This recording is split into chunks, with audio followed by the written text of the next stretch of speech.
Assalamu alaikum everyone. I am Dr. Ayesha Hakim, and today I'm going to give you an overview of a model course that tends to fulfill the requirements of online readiness as given by HEC online learning guidelines. So, as all of us know, that HEC has launched a policy guideline, and according to that guideline, there are a few points, prerequisites that we need to follow and we need to fulfill before we say that okay, this course is online ready.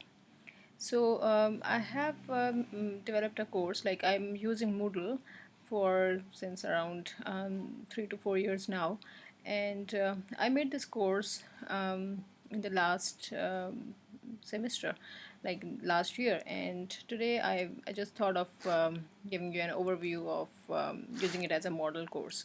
So the first thing is that the online course should have the introduction, the learning objectives, evaluation policy, prerequisites, course requirements, textbooks, key dates, time and venue, lesson plan, assignments, and PowerPoints, if possible.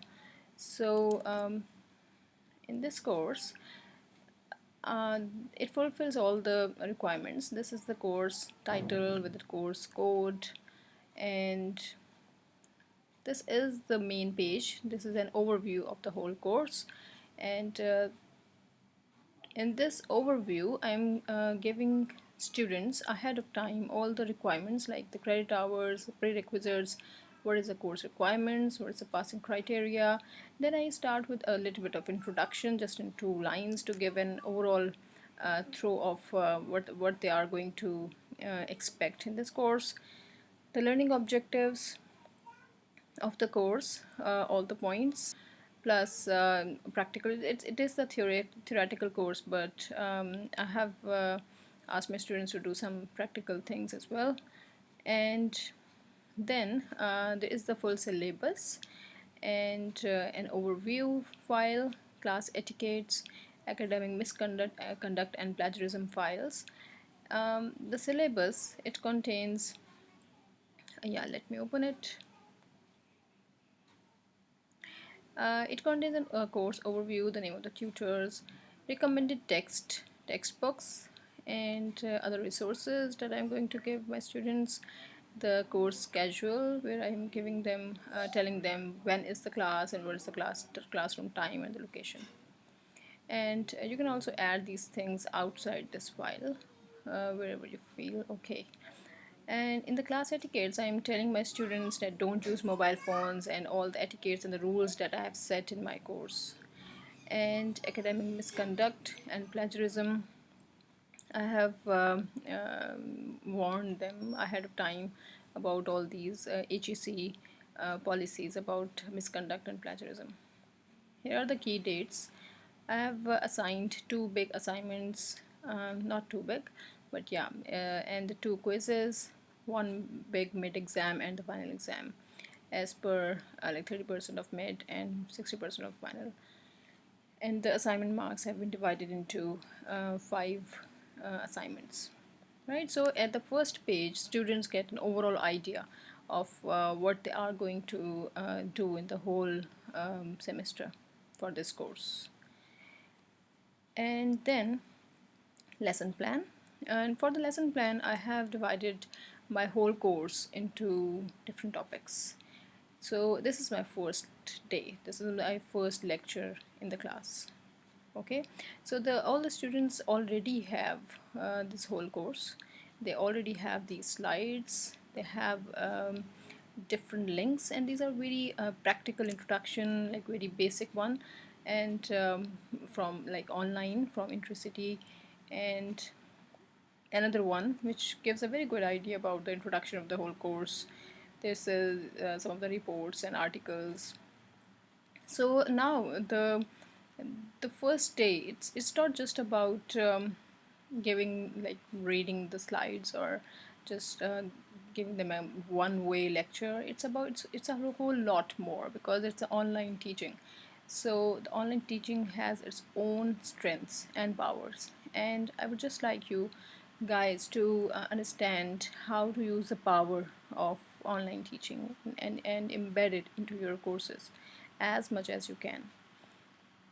Right, so in the first lesson, the students are getting so much, and it's not that at the pace of their own time, at the ease of their own time, they can learn and watch these videos whenever they want.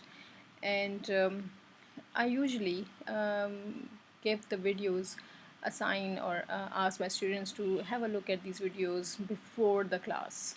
And in the class, we don't waste times in watching these videos and reading these articles. Rather, we work on we get something out of it, right? There is a thought provoking session that's going to be held, because it's a very precious time when we are face to face, and now we all know that it is really precious. At the end, and normally it happens that I give them one assignment after just getting a full revision of whatever was in the slides and the videos. I give them one assignment, as this is the first class, so I'm not giving them a lot. I'm just giving them a very simple assignment of making a list of 5 different companies in Multan that are using BINA, right? And it's an individual assignment, and we discuss the outcomes in the class. So this is one usual day of my course. Similarly, all the lessons have been planned ahead of time, and assignments. So students already know, like in advance, they know that these are the assignments that they have to do, right? So, and about the grading policy, each assignment has its own grading policy. For example, here I have given them the deadline, right? And in the part one, I've written very clearly that this part is of 20 marks, and what is the learning goals, right? What are the requirements, and what they need to do. What are the deliverables, right? What they need to submit. For the second part, so 15 points, learning goals, requirements, deliverables, right? So uh, this is the grading policy. I'm not going much into the details of rubrics, that how I'm going to mark each of these requirements, but yeah, you can do that. For example, like out of these 3 things, the first one will mark 3 points, second would 2 points, and the third one would have 2 points. So it's up to the teacher, how do you do that. And for the exam, what I have done is I've just created a very simple revision notes, which covers all the topics in a very simple way, so that the students, they just go through these notes, skim read it, and everything is just become clear in their mind for the exam. So this is one course that we can use as a model, but I hope that you can develop more interactive and the courses that can engage students way better. I just want to add one thing, that instead of just using the usual assignments, I have given them a few other things, like the online quizzes, plus some of the surveys, and the choices. So we can also add the discussion forums and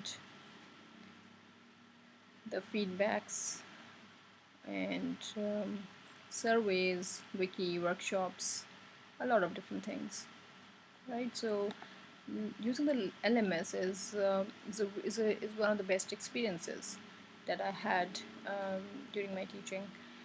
There is also an option of putting the announcements, like for example, if the class timing has been changed, or the classroom has been changed, I can just send a message to all the students that are enrolled in the class, and that would go directly to their email, right?